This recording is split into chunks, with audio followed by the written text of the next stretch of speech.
नमस्कार दोस्तों और मेरे डियर स्टूडेंट्स, EL 109 के छठे पार्ट में आप सबका स्वागत है। जैसा कि आपने इससे पहले के 5 ई प्रैक्टिकल्स को देखा होगा और मैं उम्मीद करता हूं कि आपको वो समझ में भी आया होगा। तो आज का जो हमारा एक्सपेरिमेंट है वो कुछ इस प्रकार है। लिस्ट ऑफ एक्सपेरिमेंट्स में चेक कर लेते हैं। अप टू 12th यानी measurement of resistance using digital multimeter तक हमने कर लिया था। आज जो हम पढ़ेंगे या उसको समझेंगे वो पहला तो है 13th नंबर का experiment, verification of Ohm's law using resistive circuit and multimeter, and 14th है testing of electronic components such as diode and transistor, यानी कि डायोड और ट्रांजिस्टर को हम टेस्ट करें, यानी हम बताएं कि ये कंपोनेंट ओके है।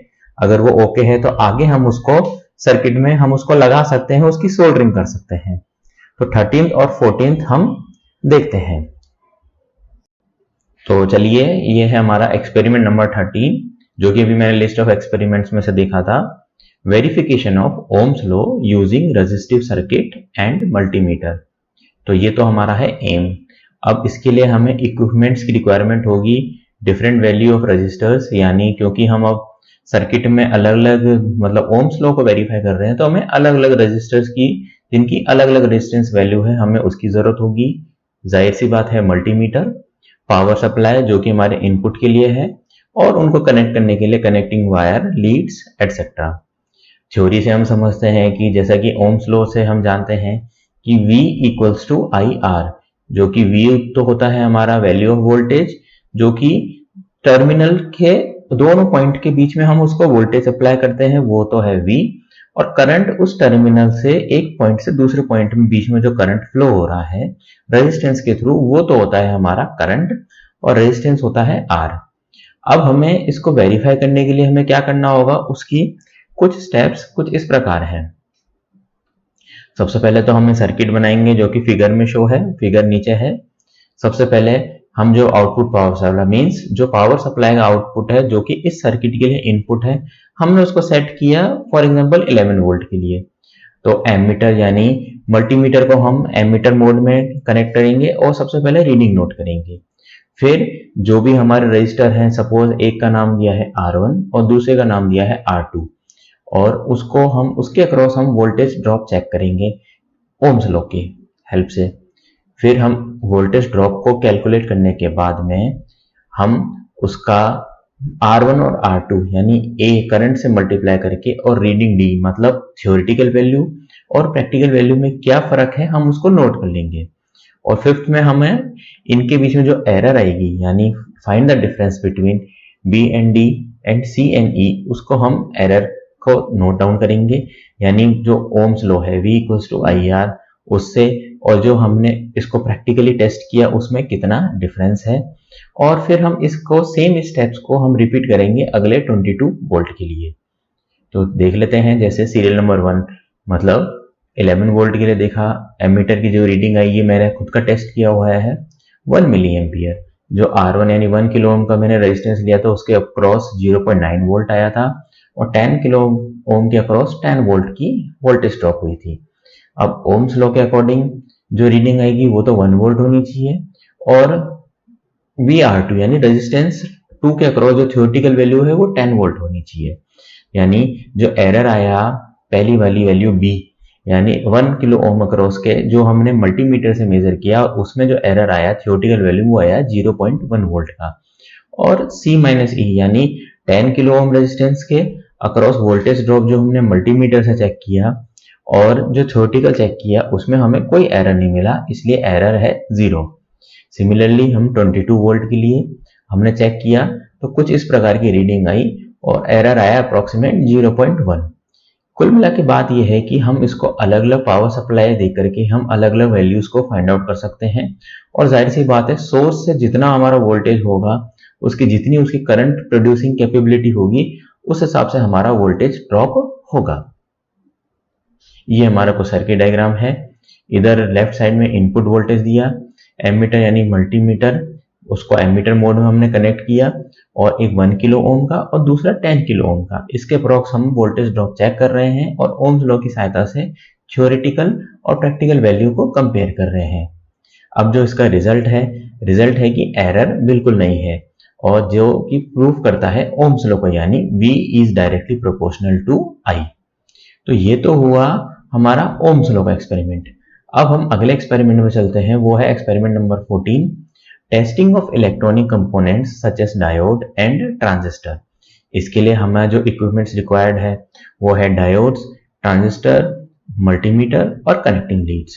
अब हम इसको टेस्ट कैसे करते हैं? दरअसल डायोड और ट्रांजिस्टर दोनों एनालॉग मल्टीमीटर और डिजिटल मल्टीमीटर दोनों से टेस्ट हो सकते हैं।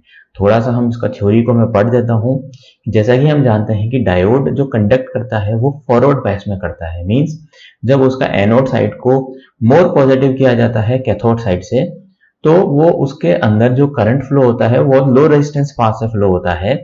और जब अगर क्या कहते हैं इसको अगर हम ज्यादा नेगेटिव कर देते हैं एनोड को कैथोड के रिस्पेक्ट में, तो बहुत ही हाई रेजिस्टेंस, मींस डायोड एक तरीके से स्विच है। अगर एक डायरेक्शन में अगर इसको हम बायसिंग प्रॉपर करेंगे, मींस वोल्टेज की पोलैरिटी प्रॉपर लगाएंगे, तो ही ये कंडक्ट करेगा, तो ही इसके थ्रू करंट फ्लो होगा।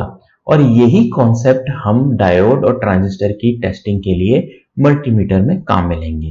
कहने का मतलब, thus when diodes or transistor test in resistive mode of multimeter and if it shows the expected resistance in a given manner, means expected resistance means अगर हम इसको फॉरवर्ड बायस में कर रहे हैं तो expected resistance होगा कि बहुत ही कम रेजिस्टेंस हो, और हम इसको रिवर्स बायस में कर रहे हैं तो एक्सपेक्टेड रेजिस्टेंस होगा कि बहुत ही ज्यादा, यानी इनफाइनाइट रेजिस्टेंस हो।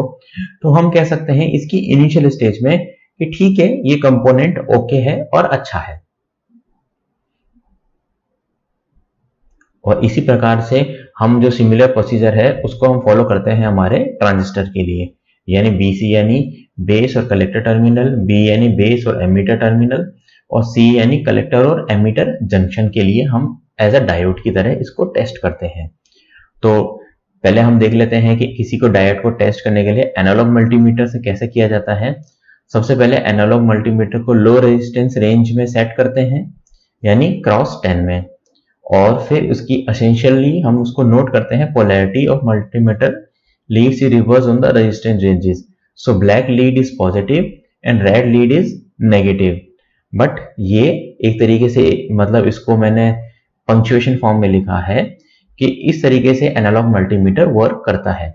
और तीसरा स्टेप है, ब्लैक को हम एनोड से और रेड को हम नेगेटिव से कनेक्ट करेंगे तो डायोड कंडक्ट करना चाहिए, मींस मीटर डिस्प्ले करेगा लो रेजिस्टेंस को, और कनेक्शन को रिवर्स करेंगे तो डायोड कंडक्ट नहीं करेगा।